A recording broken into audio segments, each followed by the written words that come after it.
기쁘게 순례길에 주의 발이라를 안보함이요 내가 주의 근무를 받는 참된 비결을 주의 영이 함께함이라 성령이 계시네 할렐루야 함께하시네 좁은 길을 걸으며 밤낮 기뻐하는 것 주의 영이 함께함이라 별의 죄에 빠져서 평안함이 없을 때 예수 십자가의 공로 힘이로 그 발 아래 엎드려 참된 평화 얻으니 주의 영이 함께함이라 성령이 계시네 할렐루야 함께하시네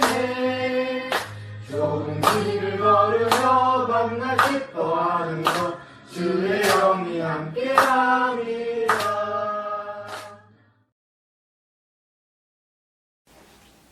반갑습니다.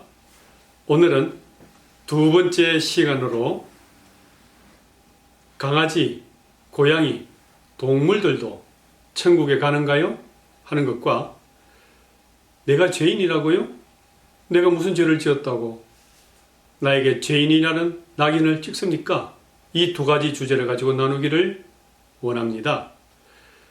나는 그렇게 악한 일 많이 저지른 것도 없고 나름대로 착하게 살았고 많이 베풀며 살았는데 이 멀쩡한 사람을 왜 자꾸 죄인이라 그러고 그런 불쾌한 말을 합니까? 그것은 대표성의 원리 때문입니다. 창조 때 아담 하와가 하나님께 범죄했기 때문에 자손인 우리 모두 죄인입니다. 아버지가 노예이면 태어나는 모든 자녀는 계속 노예입니다. 능력이 있는 자유인이 사주기 전에는 평생 노예로 살아가는 것이 노예 자녀들입니다. 조선 말기에 일본 강점기로 말미암아 우리는 수탈을 당했고 고통을 받았습니다. 백성 누구도 잘못이 없었습니다. 그런데 조선에 대표되는 고종 황제가 한일 합방으로 도장을 찍고 무릎을 꿇으니까 모든 백성들도 태어나는 아기들도 그 일제 강점기 앞에서 수탈과 고통을 당했던 것입니다. 대표성의 원리이고 원죄가 증가된 것입니다. 로마서 5장 12절에 그러므로 한 사람으로 말미암아 죄가 세상에 들어오고 죄로 말미암아 사망이 들어왔나니 이와 같이 모든 사람이 죄를 지었으므로 사망이 모든 사람에게 이르렀느니라 기록하고 있습니다. 죄를 지었기 때문에 죄인이 아니라 죄인이기 때문에 죄를 짓게 되는 것입니다. 두 번째는 스스로 양심이 말하는 자범죄가 있습니다. 나도 인정할 수밖에 없는 상처 주는 실수, 언행, 거짓, 속임 이런 죄의 정상들이 나를 죄인이라고 인정할 수밖에 없다는 것입니다. 이 자범죄는 어린 아이들을 봐도 금방 느낄 수가 있습니다. 나쁜 것을 가르치지 않아도 쉽게 자연스럽게 배우고 나타냅니다. 아담의 원죄가 인간에게 고스란히 전가되었기 때문에 그런 것입니다. 전가된 원죄와 스스로 범하는 자범죄로 인해서 우리 인간은 누구나 좌절할 수밖에 없는 죄인인 것을 인정 아니할 수 없는 것입니다. 그러면 죄 중의 죄는 무엇일까요? 최고의 죄는 무엇일까요? 그것은 우리 사람을 사랑으로 창조하신 하나님을 믿지 않고 거부하는 그것이 가장 큰 죄라고 기록하고 있습니다. 요한복음 16장 9절에 죄에 대하여라 함은 그들이 나를 믿지 아니하미요 말씀하고 있습니다. 착하다는 사람이 하루 3가지 정도 죄를 짓는다고 할 때 한 달이면 90가지 죄를 짓습니다. 1년이면 1000번 이상이고요. 80년이면 80만 번 이상의 죄를 짓게 됩니다. 이 죄를 어찌 씻을 수가 있겠습니까? 착한 행위로 천국 간다면 착한 일을 얼마나 많이 해야 합격이 되겠습니까? 착하다는 사람의 기준은 허무할 뿐이고 오직 창조주의 기준을 우리는 봐야 하는 것입니다. 원죄 때문에 죽고 지옥 가지만 내 스스로 자범죄 때문에 심판과 지옥을 피할 수가 없다는 것입니다. 그러면 구원의 길, 천국의 길은 뭘까요? 한 사람으로 말미암아서 이 원죄가 들어왔다면 한 사람으로 말미암아서 이 구원도 해결할 수가 있습니다. 로마서 5장 15절에 곧 한 사람의 범죄를 인하여 많은 사람이 죽었은즉 더욱 하나님의 은혜와 또한 한 사람 예수 그리스도의 은혜로 말미암은 선물은 많은 사람에게 넘쳤느니라. 마태복음 9장 12절에 예수께서 들으시고 이르시되 건강한 자에게는 의사가 필요 없고 병든 자에게라야 쓸 데가 있느니라 말씀하시면서 이 땅에 병자된 죄인 우리들을 위해서 하나님의 아들이 오셔서 십자가 죽으시고 우리 죄를 모두 대속해 주셨던 것입니다. 두 번째로 강아지, 고양이, 동물들도 천국에 가나요? 프랑스에는 사람이 사람을 때리면 3개월 징역형을 받습니다. 그런데 동물을 학대하면 3년 징역형이라 하니 사람보다 개가 더 잘 나가는 나라입니다. 한국도 개가 죽으면 삼가 고견의 맹목을 빕니다. 하고 추모하고 조의금도 주는 시대입니다. 현재 농림축산검역본부에 정식 등록된 동물 장례업체는 55개 업체고 반려견 장례비는 200만 원 정도이고요. 검실 수의를 입히고 잘 꾸며진 묘지와 기면석도 세운다고 합니다.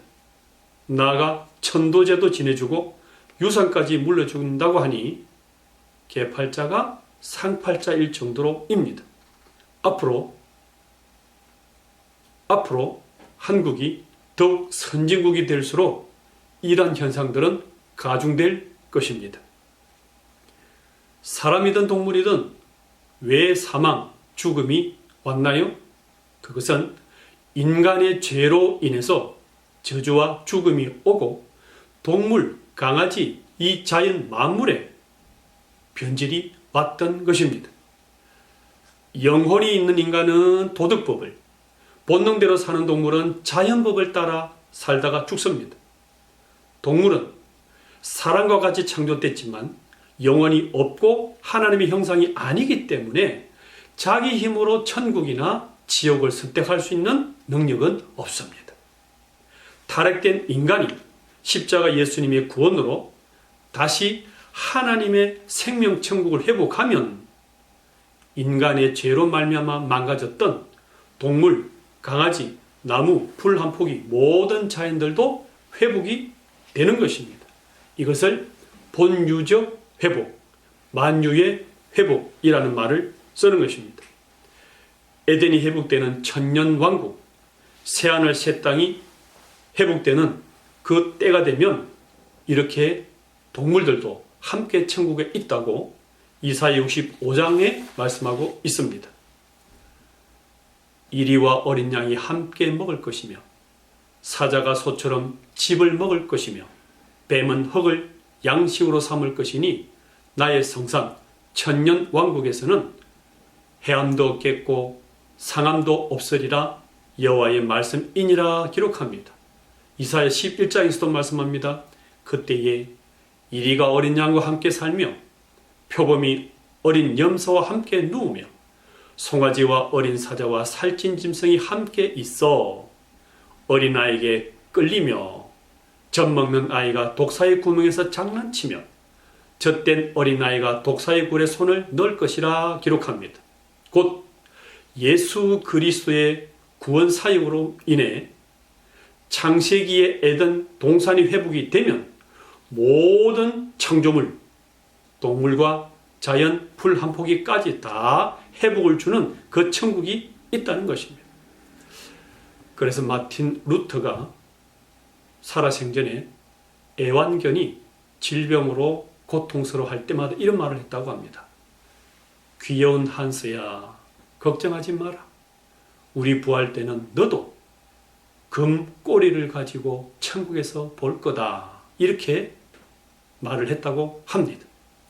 강아지, 고양이, 박쥐도 다 하나님의 창조물이기에 학대해서는 아니 되고 잡아 드시지도 마시고 잘 돌보고 사랑해야 합니다. 그러나 지나치게 사랑하여 우상이 되면 곤란합니다. 부부보다, 자녀, 부모보다 더 사랑하고 이웃 형제보다 더 애지중지한다면 우상이 되고 하나님이 싫어하시는 겁니다. 사람만이 영혼을 가진 하나님의 형상이고 동물과 자연은 우리에 대한 하나님 사랑의 선물로 주신 것입니다. 그래서 사랑하고 사용하고 도와주면 되는 것입니다. 다음 해에는 선악과 따먹은 게 그렇게 큰 죄입니까? 살인죄도 아닌데요. 유산된 태아나 출생 후 사고로 죽은 어린아이는 천국에 갑니까? 이런 주제로 다루도록 하겠습니다. 이제 우리 가족이 함께 디베이트 질문 토론 시간을 가지면 좋겠습니다. 내가 왜 죄인인가요? 그렇게 악하게 살진 않았는데도. 동물 강아지도 천국에 갈까요? 내가 기르던 강아지는 어떻게 될까요? 선악과 따먹은 게 그렇게 큰 죄인가요? 살인죄도 아닌데.